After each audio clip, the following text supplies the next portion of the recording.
La oficina, el lugar donde muchas personas pasan gran parte de su día, un espacio donde deberían sentirse seguras, valoradas y respetadas.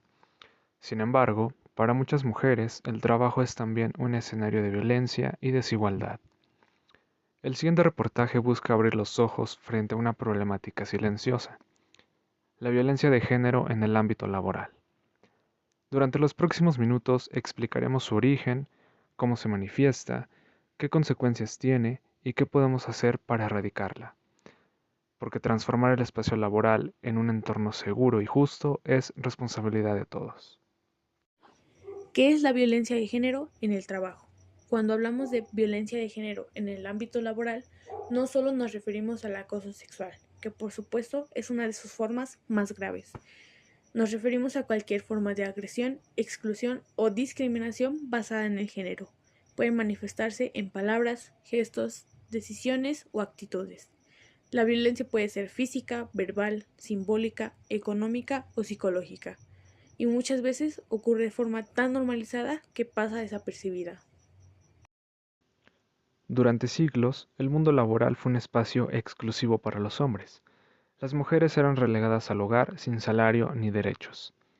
Con el tiempo, especialmente tras las guerras mundiales, las mujeres comenzaron a ingresar al mercado laboral, pero no lo hicieron en condiciones de igualdad. Eran contratadas para tareas femeninas, cuidado, limpieza y asistencia, muchas veces mal remuneradas y con pocas posibilidades de crecimiento. En la actualidad, las mujeres están presentes en prácticamente todos los sectores laborales. Sin embargo, las estructuras de poder siguen siendo en su mayoría masculinas. Pero, ¿qué ocurre en nuestro país? De acuerdo al INEGI, en su estudio del año 2024 titulado Panorama General, la frecuencia del acoso laboral en México, tenemos los siguientes datos. En México se estima que el 44% de los profesionistas ha sido víctima de violencia en el trabajo. Las estadísticas revelan una situación grave, ya que en 2024 más de 109,000 personas se vieron obligadas a renunciar a su empleo debido a maltrato psicológico, amenazas o agresiones físicas. Esto equivale a 12 renuncias por hora, de las cuales 66,581 fueron de mujeres y 42,738 de hombres, lo que subraya el impacto desproporcionado en la población femenina. Aunque tanto hombres como mujeres sufren violencia laboral, las mujeres son las más vulnerables en ciertos tipos de agresión. Por ejemplo, el 91% de las presuntas víctimas de acoso y hostigamiento sexual son mujeres. Las mujeres más afectadas tienen entre 35 y 44 años. Los agresores son principalmente hombres, los cuales representan el 72% de los casos. Los agresores más señalados son hombres de entre 55 y 64 años. En dicho estudio se menciona que la violencia en el ámbito laboral es, en esencia, una manifestación de abuso de poder. La envidia y los celos son motivos comunes detrás de este tipo de comportamientos. Otra causa es la cultura organizacional. Un entorno que tolera el abuso de poder y no tiene protocolos claros para manejar las denuncias puede perpetuar la violencia. Formas y manifestaciones de la violencia. La violencia de género en el trabajo puede adoptar muchas caras. Algunas de las más comunes son el acoso sexual, puede ser físico, verbal o no verbal. Por ejemplo, comentarios sobre la apariencia, miradas lascivas, toques no consentidos o propuestas inapropiadas. Microviolencias y actitudes sexistas, como las interrupciones constantes en reuniones, anulación de ideas, apropiación de logros. También está el famoso mansplaining, cuando un hombre explica algo a una mujer de manera condescendiente, asumiendo que ella no entiende nada, no entiende sobre ese tema. La desigualdad en las tareas. A las mujeres se les asigna la tarea del cuidado o el apoyo, como organizar cumpleaños o tomar apuntes, mientras que los hombres lideran los proyectos. Obstaculización del ascenso. A muchas mujeres no se les ofrece formaciones, liderazgos ni promociones por el supuesto riesgo de que vayan a tener un hijo o no puedan con la presión. Las consecuencias no son solo profesionales. Muchas mujeres sufren ansiedad, insomnio, estrés crónico e incluso depresión a causa de la violencia laboral. En muchos casos, deben abandonar sus empleos o cambiar de carrera, lo que impacta su autonomía económica. Y cuando eso ocurre, no solo pierde la víctima, pierde la empresa, pierde el equipo, pierde la sociedad, porque el talento no tiene género, pero la desigualdad sí tiene consecuencias. Resultados de encuesta. Se realizó una encuesta a 20 personas, 10 hombres y 10 mujeres. Todos se desempeñan como empleados. Dicho grupo está dentro del rango de 26 a 40 años. El objetivo de esta encuesta se basó en recopilar información sobre si las personas están al tanto de lo que significa la violencia de género, si han sufrido este tipo de violencia y las repercusiones de tales actos. Los resultados fueron los siguientes.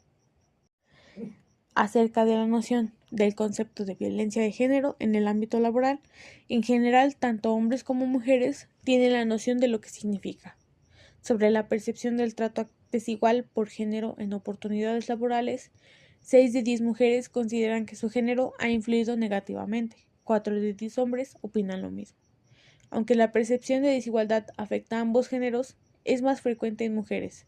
Esto sugiere que aún persiste una percepción de discriminación laboral basada en el género.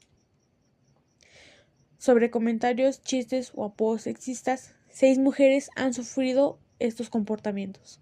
4 hombres han tenido experiencias similares. Se evidencia un entorno laboral con normalización de conductas sexistas, aunque afecta a ambos géneros, nuevamente las mujeres reportan mayor frecuencia. Intimidación o amenazas. Solo 2 mujeres han experimentado este tipo de violencia. Aunque es un número bajo, es significativo por la gravedad del hecho. Sugiere que existe al menos un par de casos de violencia directa que merecen ser atendidas. Desigualdad salarial o en ascensos. 4 mujeres reportan haber sufrido este tipo de discriminación. Un hombre también la ha vivido. Relación con el agresor y frecuencia. La relación que se vio mayoritariamente se identificó a los compañeros como los agresores. Esto señala que la violencia o discriminación no siempre proviene de posiciones jerárquicas superiores, sino que están presentes en las relaciones horizontales. La frecuencia de los actos. Mujeres reportan que los actos fueron aislados. Un hombre reporta actos recurrentes, 2 veces por semana. Aunque hay casos aislados, la presencia de conductas repetitivas indica problemas estructurales o una cultura organizacional que no proviene adecuadamente estas conductas. Consecuencias emocionales y profesionales. Impacto emocional y profesional. Mujeres y hombres reportan efectos negativos, aunque no todos. En los hombres se mencionan afecciones en la motivación y autoimagen. Las consecuencias no siempre son visibles, pero sí impactan el bienestar psicológico y profesional, lo que podría traducirse en una menor productividad laboral. La respuesta institucional sobre los actos, la mayoría no reportó, debido a que las respuestas institucionales están casi nulas, lo que puede fomentar la impunidad y desalentar las denuncias. Solo un hombre lo hizo y se tomó una medida al despido de su agresor. Existe baja confianza en los canales de denuncia, posiblemente por temor, falta de anonimato o percepción de ineficacia. Solo se registra un caso donde se tomó una acción y se consideró adecuado el seguimiento. Sugerencias para la prevención. Críticas al sector público por su inanición. Mención de favoritismo y falta de profesionalismo. Los encuestados perciben que las estructuras de poder están mal distribuidas y no basadas en un mérito, lo que dificulta la implementación de políticas preventivas eficaces. Conclusión. El análisis de los datos muestra que existe la noción del conocimiento de la violencia de género en el ámbito laboral. Las mujeres viven más frecuentemente experiencias de discriminación o violencia sutil. La violencia de género en el trabajo no es percibida como un tema prioritario por la institución. La mayoría de los casos no se reporta, ya sea por falta de confianza o por desconocimiento de los canales adecuados. Se requiere con urgencia una revisión de las políticas internas, capacitaciones de sensibilización y protocolos claros y eficaces para la denuncia y adecuación frente a estas situaciones. Entonces, ¿qué se puede hacer? La prevención y la existencia de protocolos claros son fundamentales para garantizar espacios de trabajo seguros, igualitarios y libres de violencia. Como primer punto, prevención. Crear entornos laborales seguros y respetuosos. La prevención es la primera línea de defensa contra cualquier forma de violencia de género. No se trata solo de reaccionar ante casos, sino de evitarlos desde la raíz. Para lograrlo, las organizaciones deben adoptar medidas integrales y sostenidas en el tiempo. Política institucional clara. Toda empresa u organización debe contar con una política escrita que establezca tolerancia cero frente a la violencia y el acoso por razones de género. Esta política debe ser difundida y accesible a todo el personal. Capacitación y sensibilización. La formación regular en igualdad de género, derechos laborales y prevención de la violencia es clave. Debe dirigirse tanto a trabajadores como a directivos, promoviendo el respeto, la empatía y la identificación temprana de conductas de riesgo. Cultura organizacional inclusiva. Fomentar la igualdad de oportunidades, el lenguaje no sexista, la representación equitativa y la participación activa de mujeres y diversidades en la toma de decisiones contribuye a reducir situaciones de vulnerabilidad. Mecanismos de comunicación seguros. Es fundamental contar con canales confidenciales y accesibles para que las personas puedan expresar inquietudes o denunciar comportamientos inadecuados sin temor a represalias. Evaluación y monitoreo. Las empresas deben revisar periódicamente su clima laboral y detectar posibles situaciones de desigualdad o discriminación que puedan derivar en casos de violencia. Punto número 2. Protocolos. Respuesta clara, rápida y justa. Un protocolo de actuación es un procedimiento formal que establece cómo se debe actuar ante una denuncia o sospecha de violencia de género en el ámbito laboral. Su existencia garantiza que la organización actúe con seriedad, transparencia y respeto por los derechos de las víctimas y de todas las partes involucradas. Los protocolos suelen incluir las siguientes etapas. Recepción de la denuncia. La organización debe asegurar que la denuncia pueda presentarse de forma confidencial, verbal o escrita, y que la persona denunciante reciba acompañamiento y protección desde el primer momento. Evaluación inicial.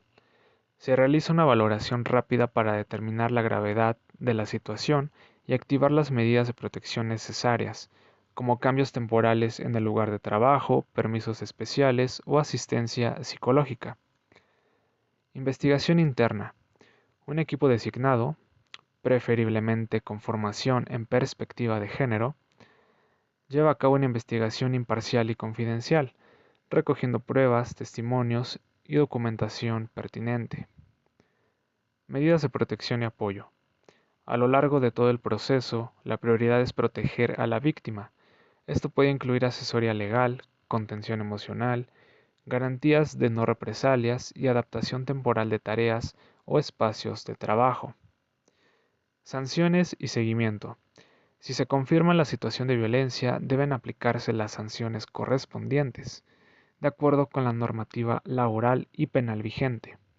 Además, la empresa debe hacer un seguimiento para evitar nuevas agresiones y asegurar que la víctima pueda continuar su actividad laboral en un entorno seguro. Registro y mejora continua. Todas las denuncias y actuaciones deben registrarse de forma confidencial. Estos registros permiten mejorar continuamente el protocolo y fortalecer las políticas preventivas. Punto número 3. Importancia de la confidencialidad y la no revictimización. Un principio esencial en estos protocolos es evitar la revictimización. Esto significa que la víctima no debe volver a sufrir por la exposición de su caso, por interrogatorios inapropiados o por represalias. La confidencialidad es clave para generar confianza y fomentar la denuncia. Además, Los procedimientos deben ser claros, ágiles y empáticos. Punto número 4. Enfoque legal y responsabilidad institucional. La mayoría de las legislaciones laborales y de igualdad de género establecen obligaciones específicas para los empleadores. Prevenir, sancionar y erradicar la violencia de género en los espacios de trabajo. No se trata solo de un deber ético, sino también legal. El incumplimiento de estas obligaciones puede acarrear sanciones para la organización y sus responsables. Número 5. Conclusión. Prevención y protocolos como herramientas transformadoras. Prevenir la violencia de género en el trabajo no es únicamente reaccionar ante casos, implica transformar la cultura organizacional, promover el respeto y garantizar la igualdad real. Los protocolos bien diseñados, combinados con acciones preventivas sólidas, generan espacios laborales más seguros, inclusivos y productivos.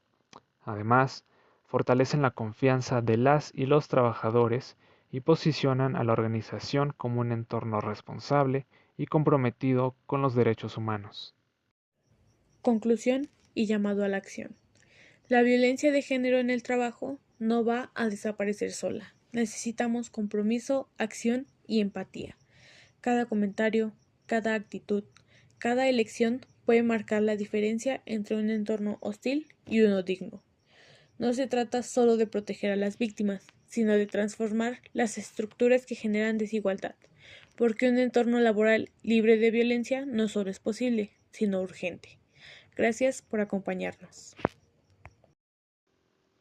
La igualdad no se promete, se construye, todos los días, en todos los espacios. No hay silencio que valga más que una vida digna.